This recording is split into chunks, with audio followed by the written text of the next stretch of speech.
We have our session today on visa applications moving abroad and more focusing on applicants who are going to go to the US.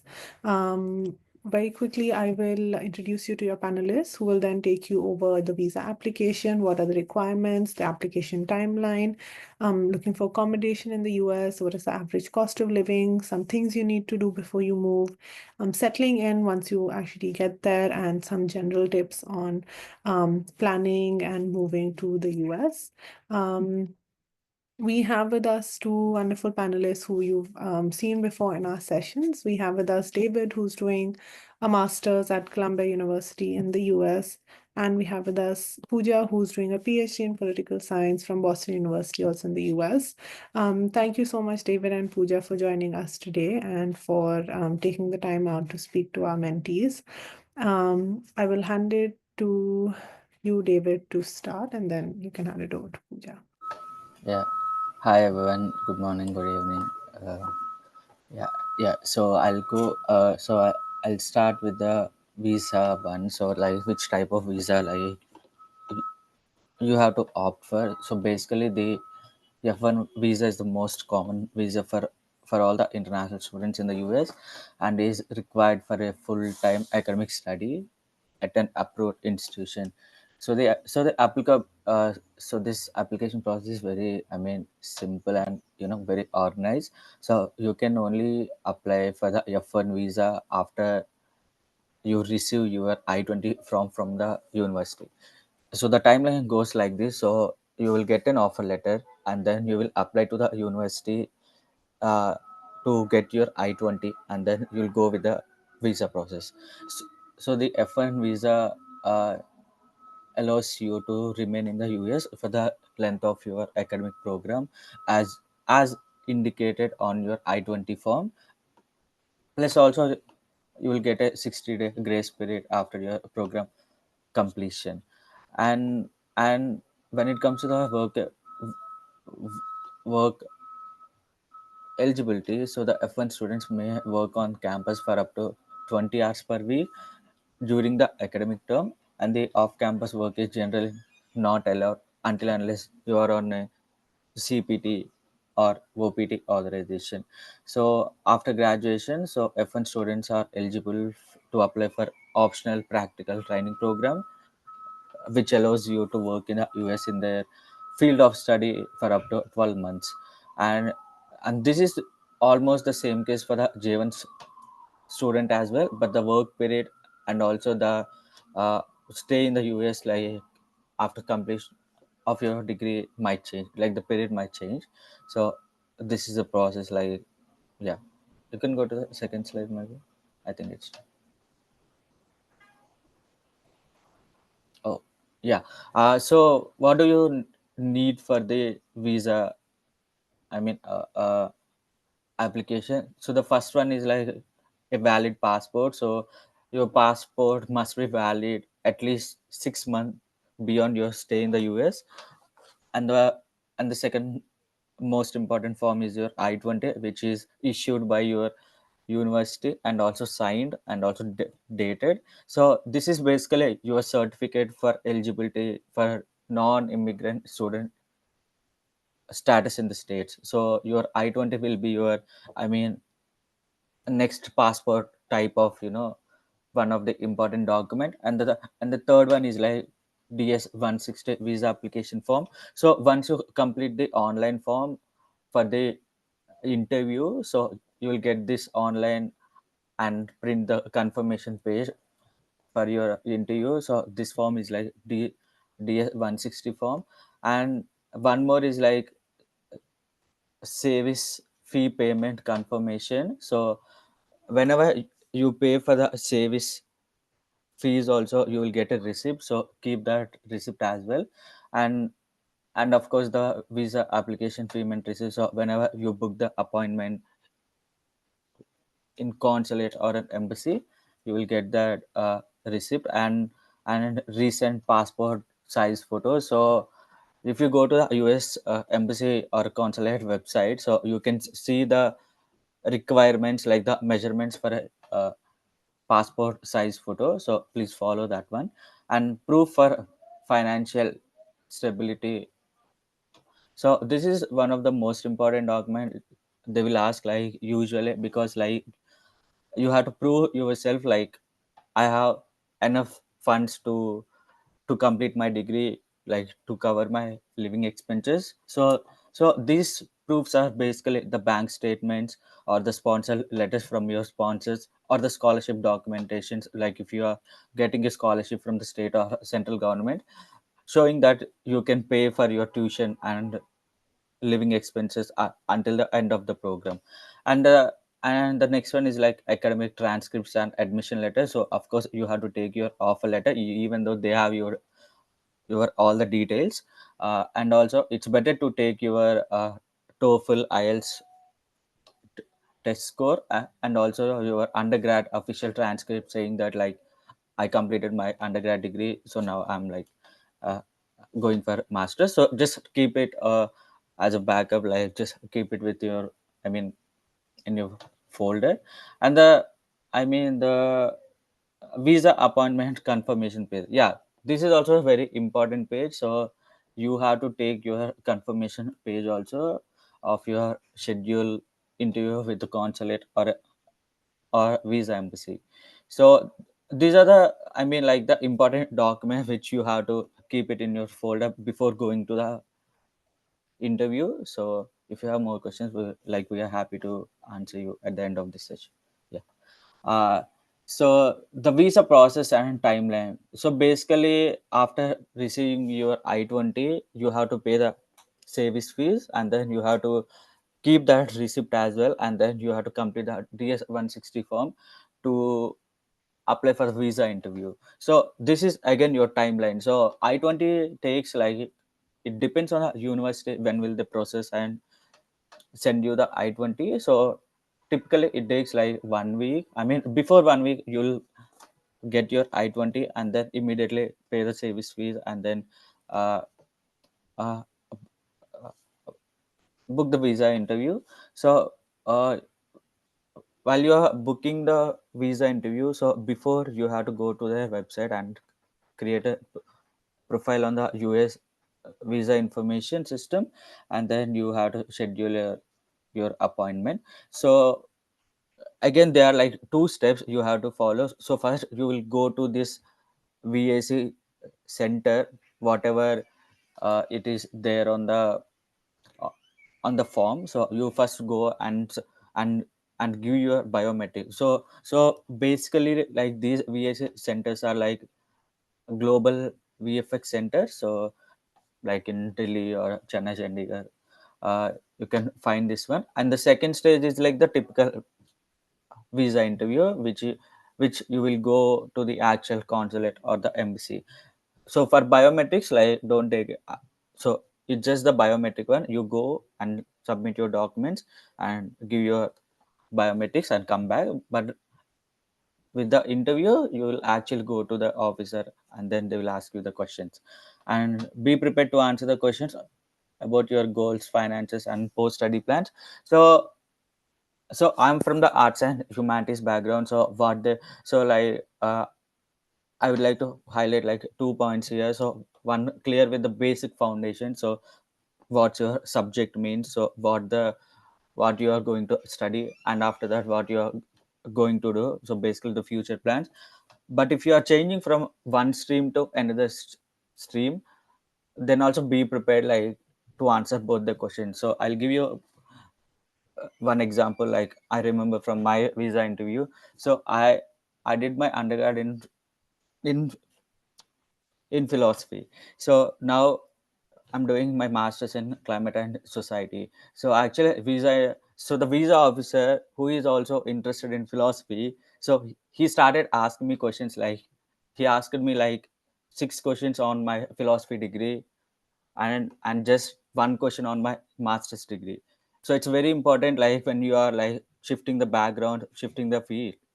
So you have to justify like what made you, interested in taking that course. So read more about your undergrad degree, like what you did. So just be clear on the basic uh, foundations, and then like some questions on your master's degree, and and what you're trying to do after your masters. And the finances are very important because uh, how you survive here is like very important thing, because it's costly, so they'll make sure like you have sufficient funds to cover all your tuition and your living expenses. So make sure like your financial documents are be clear, like what are the bank statement, tax returns, or like anything like the sponsorship and scholarship letter, and the post study plan. So they will ask like, will you come back like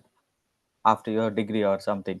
So I mean, keep your answer like neutrally, or maybe like you can always say like, yes, I want to come back and work in the and work in India, like in this particular sector. I mean, that's fine until unless like how that, yeah, how the interview goes from, from the first question.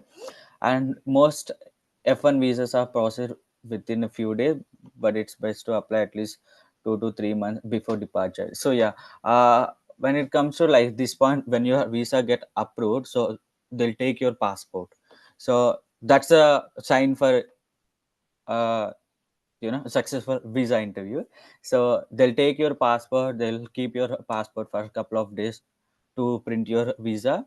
So from here, like when you are applying for the visa, so there is an option also called like whether you want to come and take your passport or whether you want to deliver your passport. So after visa interview, uh, so basically they have to send your passport, right? So there are two options here: whether you go to the embassy and collect your passport, or like they'll parcel it.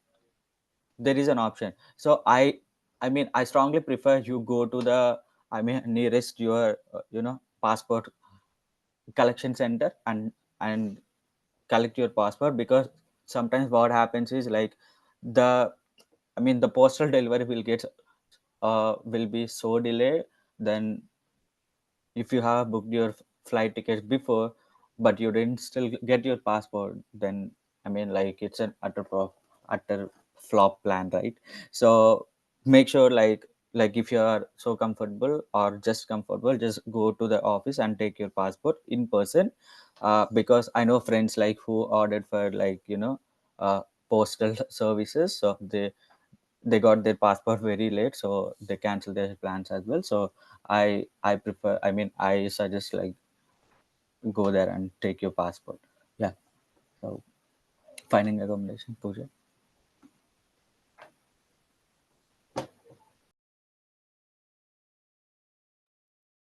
Thank you, David. Can you change the slide, Next please, slide. Oh, Mr.? I can't change the slide, only miss. Oh, yeah, no, I was talking to, yeah, uh, great. uh, uh, Yeah, thank you so much. And so once you obviously got your passport and your tickets and you plan to arrive in the US, there's a couple of things that you should do in order to make sure that when you land in the US, you don't feel like a fish out of water. Please try and make sure that you have accommodation prepared. So when you're in the interview, when you're giving your interview, sometimes they might ask you, where do you plan to stay in the beginning? So you should have temporary accommodation booked at the very minimum when you book your tickets, because they want to know where you're going to stay. It's not always a question, but sometimes it is a question. And anyways, you would want to know where you are landing when you enter the country. So you should have some form of accommodation booked if you can, and if it is affordable, please try and book an on-campus accommodation. There's If you're coming here for your undergraduation, so your masters, there's still graduate houses available in most universities. So here the universities divide their like on-campus accommodation according to undergrad residences and graduate residences. So you will have an option to choose from graduate residences. I'm not really sure what the rent looks like in every university, but please do check. And if you can apply for it in time. And it's always good because if you've never been to the US, which was the case with me, you don't really know the city, you don't really know anything else. Campus accommodation is a good way to make sure that you don't feel lost in the city. You know that you're going to live on campus, etc. So that's a good option. In case you feel that on-campus housing is either not available or affordable, or for any other reason you're not able to book it, you can always book off-campus accommodation. So some universities on their on-campus accommodation website would also have an option where you can go and check off-campus accommodation. So universities in themselves over their website will give you an option to go and check off-campus accommodations available nearby. So you can always look at those. Otherwise, you can look at any other house listings available on Facebook groups, Zillow, apartments.com, Craigslist, etc. Depending on which of these websites are functional in what cities.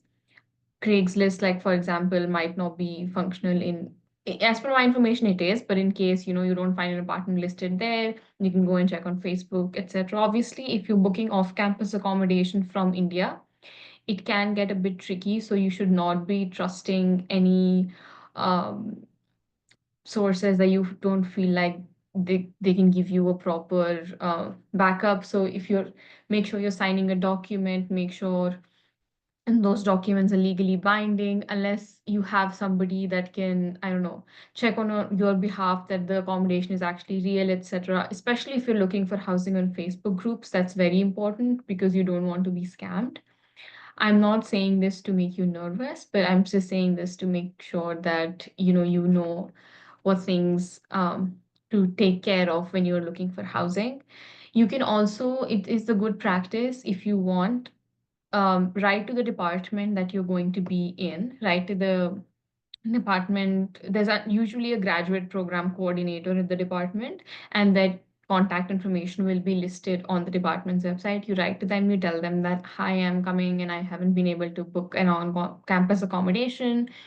Would you know somebody who's looking for off-campus accommodation, etc.? Sometimes they might just circulate an email for you within students who are already in the program, or they might tell you a place where you can look for like an Airbnb for any temporary accommodation that is available. So please try as many resources as possible and make sure that you're not afraid of asking questions. Don't be shy about it. If at any point of time, especially with accommodation, because it's very central to your experience when you land in the city, please make sure to write to your department and tell them that I have. Or you can also, if you're looking for apartments, it's also good practice to ask people which part of the city do they think is the safest to live in, which is close to the campus, etc. Because again, you're not very familiar with the environment that you're going to be coming in. So they can also tell you, this is accessible via transport, this is accessible, this is fairly affordable to live in, the rent is nice, the area is safe, etc., etc. So it's really important to do that. And finally, if you are signing any documents or making any large payments, please verify the source before you make any such payments. Next slide, please. So the average cost of living, it depends, obviously, depending on which city you're going to be living in. If you live in places like New York or Boston, which is where David and I live, I think it's going to be really expensive. The cities are quite, they can also get unaffordable, I'm not going to lie, but there are pockets of the city where you can make sure that you live in a manner that is affordable to you. Then monthly rent, depending on where you live, it can vary from 800 to 1500, even more. But if you're sharing an accommodation, usually you can find pretty reasonable accommodation between these prices in these countries. So that's always, it's not a worry that it's going to be sky high pricing. You probably will have to share, and it is good practice if you're coming for the first time in the city. It's always good practice to live with people. That way you don't have to be alone. That way you don't have to like do everything by yourself.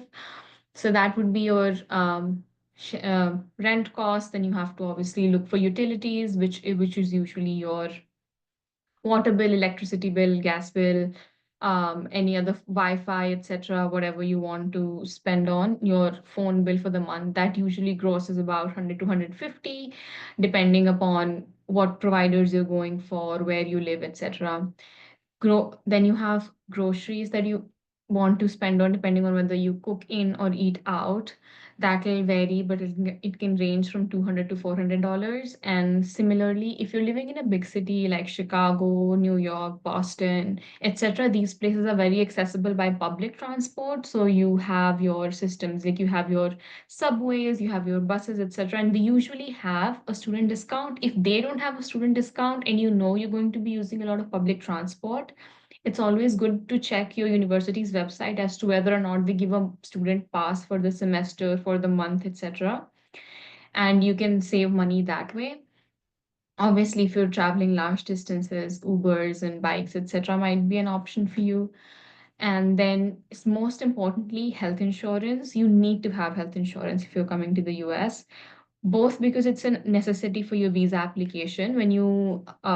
Well, usually they don't ask it, but it's good practice to have a health insurance there. And then also because if you buy a health insurance here in the US, it's extremely costly. So there are some health insurances in India that might cover your stay in the US. You can look those up. Or if your university in itself has a health insurance, if university has a tie-up with a health insurance and you want to buy that, that actually might be more affordable for you, and it also has more coverage. So depending on what health insurance you get, that may also cost anywhere close to $2,000. But this is an unavoidable cost. You definitely need to have health insurance. If you don't, I was sick here the first semester that I landed, and if I didn't have health insurance, I would not have been able to afford any medical care. This is a country where medical care is very expensive, but you will have on campus student health insurance regardless. The one advantage of buying the health insurance that your university provides is all your on-campus student health services would be generally covered by that health insurance. So it's always good practice to check that. Now, could you please move to the next slide? Okay. So what do you need to check before you travel? You need to check that you've made accommodation, made some bookings for your accommodation, whether temporary or permanent. Again, even if they don't ask you in the interview, when you are going to board your flight, they will most definitely ask, where are you going to stay? So you should have your accommodation booked, and you should have some form of receipt, some form of agreement that shows that you're going to be staying there in case they ask it of you. Secondly, you need to have a health and travel insurance. If it's not covered by university, then you should have it under your own name. You should have a Forex card or international debit card so that you can pay for your expenses in the beginning. And there are multiple Forex cards that are available. You can go to the bank that you have an account with and ask them to make sure that the debit card you already have is now functional for international expenses. And there are, depending on what bank you are in, depending on what Forex card you use, there are different charges, etc. So try and make sure that you know a little bit about different banks and different Forex cards before you finalize on one, just so you can get the best deal available. Um, you should also, I would say, carry some cash with you apart from whatever money you have on your Forex. So international debit card, it's always good practice to have at least a couple $100 with you on cash, especially small bills. So if you're carrying dollars here, carry like a $10 bill, a $20 bill with you, at least $150. That would be good. Sometimes if your Forex card, for whatever reason, isn't swiping somewhere or whatever happens, it's always good that you have some cash on you. Um, all the documents, especially now, given that the travel arrangements have become much more strict on US airports, you have to make sure that every document that could possibly be asked of you, you have it in physical copy. Obviously, carry them in a digital wallet, carry them in your phone, have them on your Google Drive, have them even saved on your phone, etc. But also have a physical copy of all the documents, originals. And because I am paranoid, I always carry originals and at least one photocopy with me. But that is up to you. I would advise just carrying it. It's not that much of a hassle. So your passport, your visa, your I-20, your admission letter, the offer letter that you get, all the financial documents, your health insurance. If you plan to take medicines with you, if you have any form of um, chronic illness that you take regular medication for example, I take thyroid medications every day. So I kept my thyroid diagnosis with me because I had my pills. And in case they ask why you have them, you should be able to show.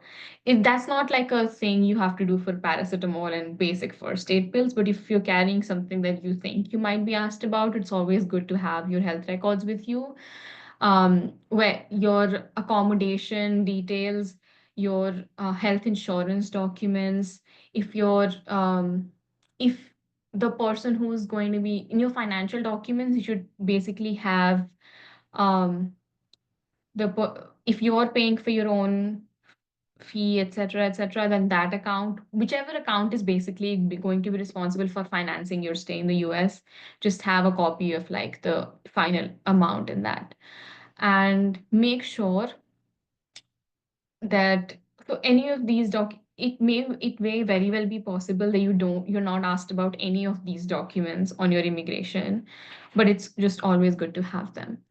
And then finally, make sure that you are able to connect to people who are traveling to the same university, to the same city, etc. Join Facebook groups, even like write to the people, if you know somebody else who's gotten in, or write to the department asking, oh, is there a group that you can join? Usually universities will give you some sense of like on an email, etc., that here is some group you can join or whatever. They'll have an orientation in your city. They might sometimes they do that in like Delhi, Bangalore, etc. I know in big cities some universities have orientation sometimes. Make if you can, obviously if it's time wise, expense wise, it doesn't work, that's a different thing, but if you can, try and attend them, etc., to just to make sure that you get in touch with people who are traveling there. Okay, could you move to the next slide, please? Okay, so what do you need to do once you've landed in the US successfully? Make sure, this is obviously not on the slide, but don't be scared when you're getting your immigration done at the US counter. Obviously, be respectful, be calm, be composed, don't be fidgety, make sure all your devices are on you, etc. And switch off your laptop, switch off your tablet if you're carrying, keep your phone with you, do not have a fingerprint on it, keep a password, etc. But if the officer asks for anything, give them whatever they want, answer all their questions calmly. And once you've cleared immigration, you go to the your universities probably have some sort of a check-in for the first day. If you're living on campus, they'll need you to collect your keys, etc. So you go there, you collect them, and that's how you get into your accommodation. If you're living off campus, go to your accommodation, settle in, etc. Make sure you attend the international student orientation that your university is hosting.